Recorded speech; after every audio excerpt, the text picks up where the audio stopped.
Au Maroc, des souks de Marrakech au gratte-ciel de Casablanca, la vie quotidienne est façonnée par bien plus que les prix et les salaires visibles. Derrière chaque transaction, le taux de change détermine silencieusement qui gagne et qui perd. La valeur du dirham face à l'euro ou au dollar n'est pas qu'un jargon financier.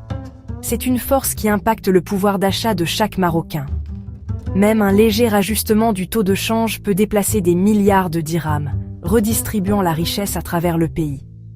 Il ne s'agit pas de créer de la nouvelle richesse, mais de savoir qui obtient une plus grande part du gâteau existant.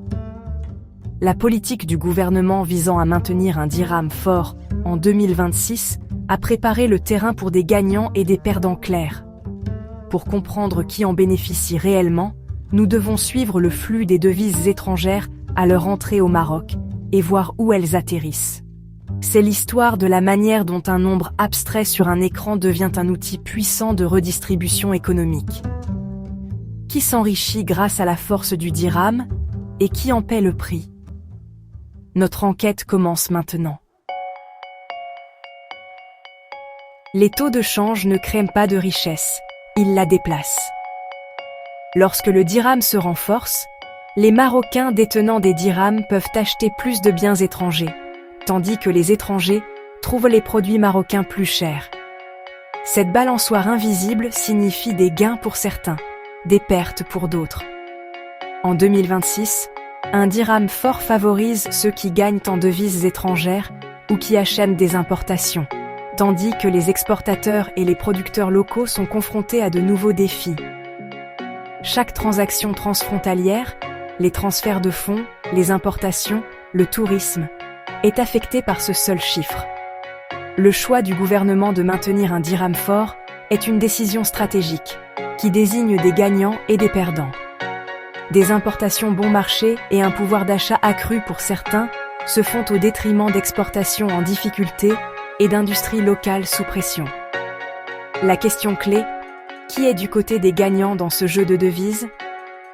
Comprendre cette dynamique à somme nulle est crucial pour saisir l'impact réel de la politique de taux de change du Maroc. Découvrons qui en profite vraiment. Les Marocains. Résidant à l'étranger, les MRE sont parmi les plus grands gagnants d'un dirham fort. Gagnant en euros ou en dollars, leurs transferts de fonds se convertissent en plus de dirhams, donnant à leur famille un plus grand pouvoir d'achat. 1 000 € envoyés au pays rapportent maintenant davantage, facilitant la vie quotidienne des proches au Maroc. Les MRE trouvent également moins cher d'investir dans l'immobilier marocain, alimentant les booms immobiliers et faisant grimper les prix. Leurs revenus étrangers, amplifiés par le taux de change, en font de puissants acteurs économiques.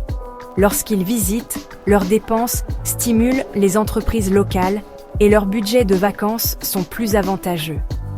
Le dirham fort transforme leurs sacrifices à l'étranger en avantages tangibles au pays.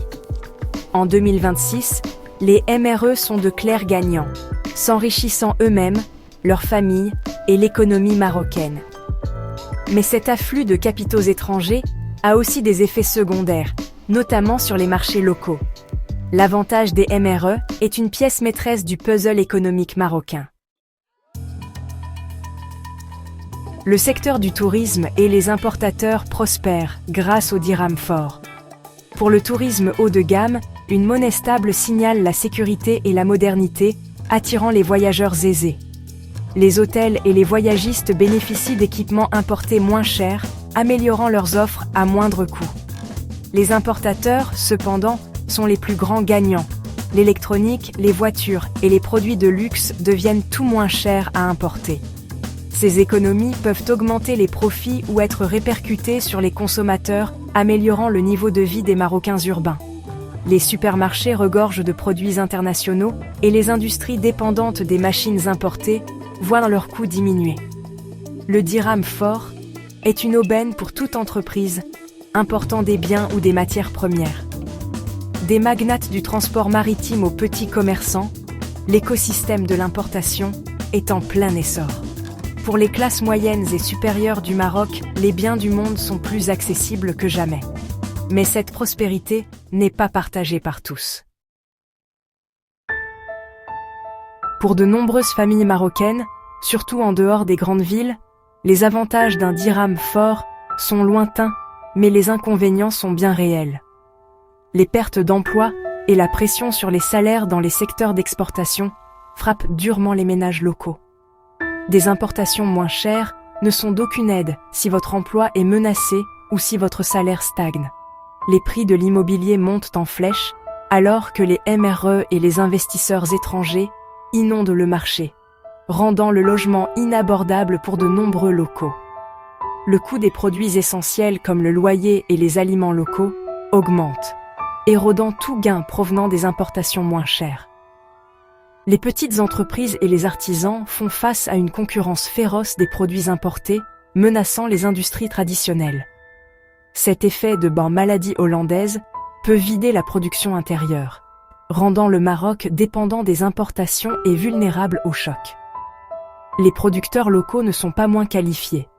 Ils sont juste en concurrence sur un terrain de jeu inégal.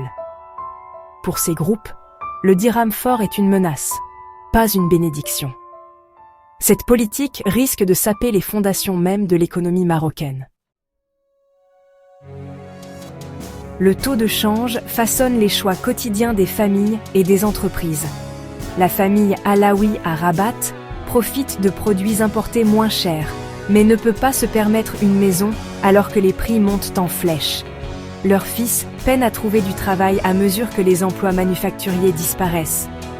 Fatima, entrepreneur en cosmétiques, fait face à des bénéfices d'exportation en baisse et doit repenser son entreprise. Les chaînes hôtelières internationales investissent facilement, important des matériaux à faible coût, tandis que les investisseurs locaux hésitent à construire pour l'exportation. Le dirham fort encourage la consommation plutôt que la production, et l'immobilier plutôt que l'industrie. Pour certains, la vie semble plus confortable, mais les moteurs de la création d'emplois s'essoufflent. Chaque achat, investissement et décision d'embauche est influencé par la force de la monnaie.